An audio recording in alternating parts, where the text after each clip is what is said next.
Welcome to From the White Pill Box, the podcast where we stomp on statism and find the white pills along the road to a stateless society. I'm your host, Mark Maresca. I'm the author of the Substack articles of the same name, From the White Pill Box, content specifically for the already red-pilled, libertarians, voluntarists, anarchists, people who've overcome the myth of statism or are close to it. It's easy for us to be black-pilled, to believe evil will win. That's where the white pill box comes in. There are real-world reasons to have hope. Let's get going.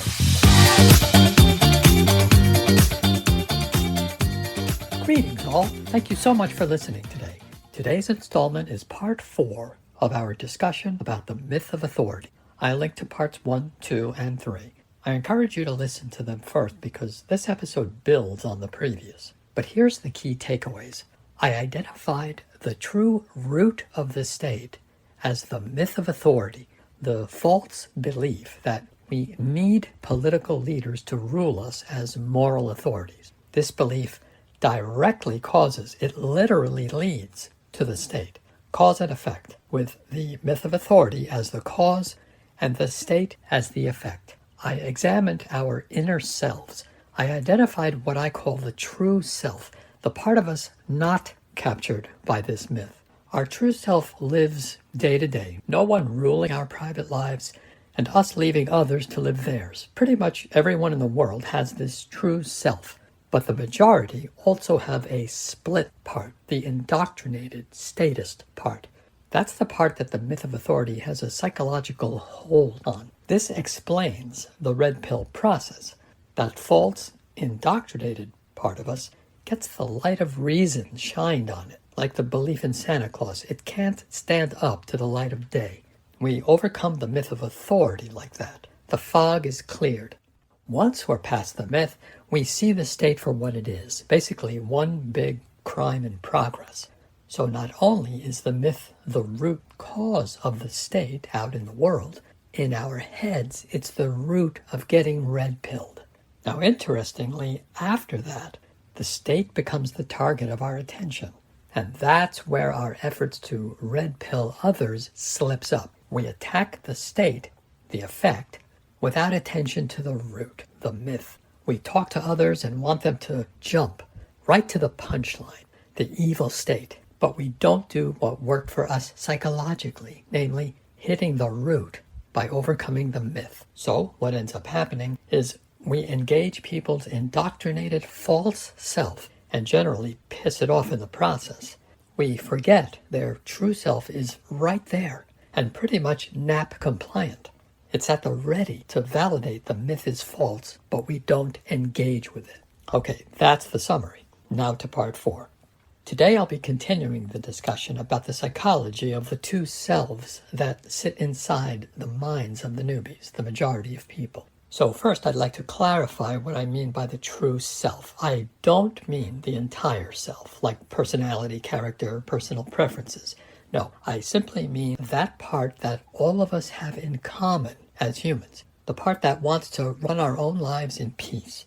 The part that would reject the idea that someone else has the right to come in and boss around our private lives.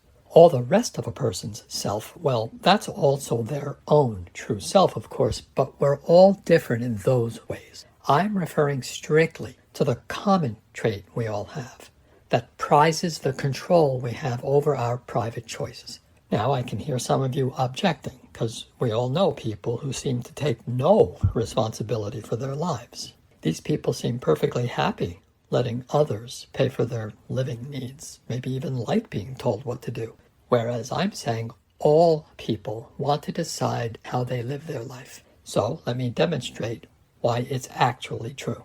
Let's take the most extreme edge case. Let's imagine a situation where the government takes care of some person's every need. I mean literally. Call this guy Manny. Manny is given everything. Food, housing, clothes, you name it. Let's make it super extreme. Let's say the government even sends people to feed Manny, bathe him, dress him, even transport him from place to place. Manny loves his life. He makes no choices. He's happy with everything the state provides him. If there's anyone who's letting others totally lead his life, this is the guy. Wouldn't the example of Manny contradict my claim that everyone wants to decide how to live their life? Nope. Manny actually proves it. Here's how. Imagine his government leader pays him a visit and has this discussion with Manny. Hi, Manny. Listen, I know you love that I lead you, that you make no decisions for yourself. Well, I've made a decision. As your leader, I've decided from now on, you will be working for a living. I won't be helping you out, so you'll need to find a way to feed, house, and clothe yourself. How do you suppose Manny will react? I don't predict Manny would say, okay, as my leader, I will obey now. Nah, I don't think so. I think we all know Manny will object to this. He'll want to continue living the life he was used to.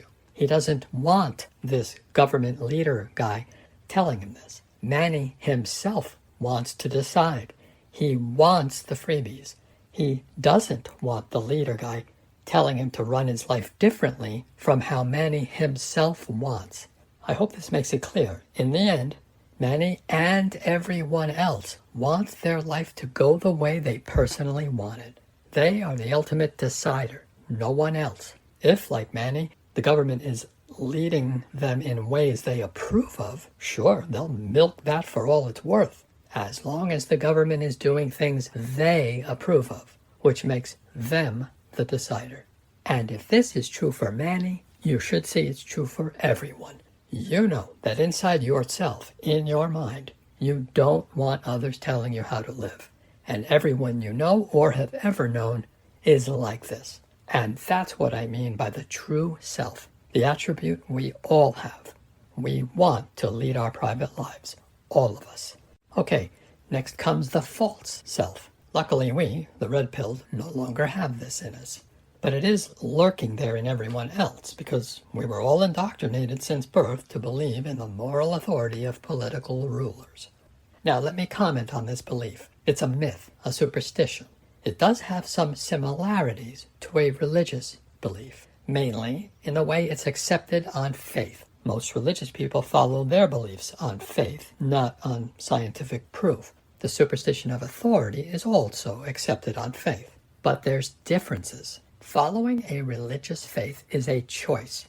I mean, even if by default you follow the faith of your family, you still know you could have chosen otherwise. But the faith in political authority is different. It's blindly accepted without question. Government authority is part of the background of life. People don't entertain thoughts of not being under a government. It's not considered an option. It's more fundamental, like the atoms that make up matter. They don't think about it and don't have to. And that explains why their reaction to us when we question the state is so visceral. It seems we are questioning reality itself, and it's uncomfortable for them. Okay, an analogy. Suppose a super respected scientist told you, I have scientific proof beyond question that you don't actually exist. You are just part of a story being told by a supercomputer. And we have solid proof. Sorry to tell you that. That would probably shake you up. What you're hearing from a plausible scientist challenges your own rational worldview, and it's uncomfortable. Isn't that eerily similar to newbies when we question the legitimacy of the state? That's how fundamental government is because of the myth. We shake up their worldview, and it's really uncomfortable. Why don't they just chuckle at us? Why is it genuinely uncomfortable? Think about the claims of flat earthers. It doesn't make us uncomfortable. People laugh it off. Why? It's not shaking their worldview. Their experience in this world gives them confidence. The world is not flat. Not so when we challenge government. The instant we suggest the state may not have moral legitimacy, the gut emotion ignites. Know why? It's because of those two selves in their mind, the true self and the false self. We've spoken to the false self, the indoctrinated self. We challenged its worldview, not their normal true self's worldview. Let me break down what happens to ignite that extreme reaction. We make some comment to question the legitimacy of government. True, it's a challenge to their false self, but their normal self also heard it. And guess what? Something in their actual experience, their inner reasoning power, made a connection. Something we said validated something already in there. That very validation as a mental reaction actually clashed with their false self. We created a dissonance in their mind, and the reaction was genuine discomfort. Exactly what got validated in their mind could have been anything. If I had to speculate, I'd say it was their genuine experience or knowledge about government. Probably very basic things, like, for example, their knowledge that you get in big trouble if you don't pay taxes, or everyone always calling politicians a bunch of crooks, or that elections always offer lousy choices. Anything like that they've heard their whole life that makes them at least dimly aware government is not always your friend. Admit it, most people you know hold some negative views about government in general. Well, I think that's the combination of ingredients that leads to the visceral reaction we get. One ingredient being their actual, real, prior knowledge or experience with government. Another being their false self that blindly believes the superstition of authority. And finally, our part of it, our comments questioning government legitimacy. Now, all this is psychological and subconscious, but yes, our comments resonate with their actual self. That inner self senses somehow, some way, yes, questioning government can be justified. And boom, that very thought that it's reasonable to question government smashes head on into their indoctrination. Instant discomfort, denial, whatever. Now, I just spent a lot of time on what I think explains the newbie reactions to us. And it explains not just their emotional reactions, it helps explain why, in general, we fail to persuade. Even bigger picture, why we have a half century of pretty dismal results. So as usual, I want to find the white pill lesson here. And here it is, and I think you'll like it. We've been talking to the hand. Ever hear that expression? Talking to the hand. Like their palm faces us, blocking your words. Shut up, not interested. We've been talking to the part of their brain that doesn't want to hear it. The indoctrinated self. That's it. We talk to the false self and challenge it. The white pill here is how much better we do speaking to their true self. I can attest here. I've had more success doing that. Now, that whole approach is very different from how we normally speak to newbies. Traditionally, we seem to go on the attack against their false self, against their deep indoctrination. This opposite approach deserves maybe a whole episode, which I will do. Meantime, back to how the myth influences our thinking. I started covering this previously by showing how the myth has an impact on us, how it influences us. Now let's start turning the tables. We'll start by arming ourselves. Let's revisit the substitution technique from a few shows back. That's where we take some common statist phrase we've heard since like forever, like proud, law-abiding citizen. Okay, because we know the state is just the effect, with the myth of authority being the underlying cause, take the phrase and replace the state-related word with the word myth. So proud, law-abiding citizen becomes proud, myth-abiding citizen. Notice how it makes things clearer in your mind. This helps us see just how utterly propagandized are the majority, how absurd things sound when we do this. That's how deep the hold is on the mind. Let's go. What's one of our most common red pill tests? It's the question, do you hate the state? Okay, let's try it. Do you hate the myth? Here's another. We all want the state to go away, right? Then we want the myth of authority to go away. How about this one? We want others to stop believing a state is necessary. Well, they need to stop believing the myth is necessary. Seriously, keep yourself trained to do this. Now let's use phrases involving people who work for the state. Do they represent us? Or does the myth represent us? Let's take that same phrase. This time, they represent us. But now think, they represent the myth. Here's a similar one. Politicians are our leaders. Nope, the myth is our leader. We use the phrase public servants. Nope, they are myth servants. A person takes an oath to the Constitution. This is actually an oath to the myth. What do law enforcers say? I don't make the laws, meaning I don't make the rules of the myth. Okay, that was for people in the state. Then there's how we talk about the state itself. This phrase, the state brings order to society. But it sounds different when we say the myth brings order. How about this? The system works. The myth works? You've all heard. The cost of war. Well, it's the cost of the myth. Or we need better laws. We need better myth rules. You've all heard taxes are the price we pay for civilization. Actually, they're the price of having the myth. Okay, let's try some phrases where we talk about ourselves, like defending or dying for the country. It's defending or dying for the myth. You're a traitor to your country. You're a traitor to the myth. We are all part of the government. We are all part of the myth. Finally, there's how it affects our psychology and behavior, like voting. It's participating in the myth, pledging allegiance to the flag, pledging allegiance to the myth. And then, of course, there is wearing a police uniform, a military uniform, the robes of a judge, or wearing badges, pins, or even tattoos representing service to the state. Guess what? It's all costumes or symbols of the myth. So that's a decent list of good substitutions. Now let's move past replacing words. Notice how this myth molds us without our knowing it. For example, notice how the myth expunges or leaches out our sense of independence. Think about it. Toddlers start off as striving for independence. They don't seem by default to be obedient. The myth squashes our independence. It crushes us into someone who conforms and obeys. Your independence gets imprisoned into that inner false self.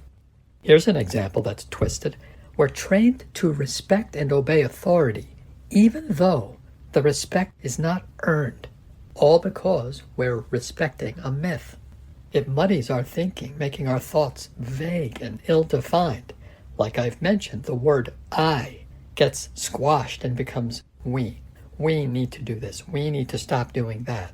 The government ought to do this or that.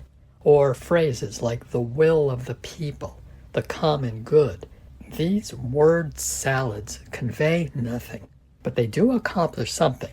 They fog our minds.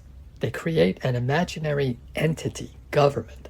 We, the red pill, know it's just a collection of humans, but the mushy thinking leaves the impression it's an entity. Welfare benefits come from the government. The government taxes us. The government makes laws. The myth personalizes the government as a thing. Speaking of taxes, check out this thought experiment to see how docile the myth makes people. Suppose a huge number of people wanted their taxes eliminated. I mean, seriously, tens of millions want it and want it bad. Okay, under the myth that their government rulers are legitimate, here's what they do. Lobby and beg the government to remove their taxes. Tens of millions of people asking maybe a few hundred politicians to please free them of taxes. Weird, right? Yeah, that's the myth at work. Instead, if they didn't believe the myth, all they would have to do is simply refrain from paying those taxes. They ridiculously outnumber the minuscule number in government, and actually outnumber them even more than you think, because take all politicians plus all IRS employees. Well, guess what? Very, very few of them are trained and armed to enforce taxation. The number actually armed? Wow. They're specks in comparison to the people. But there it is. Thanks to the power of the myth, those millions instead beg that tiny group to be freed of taxes. That's the myth doing its job.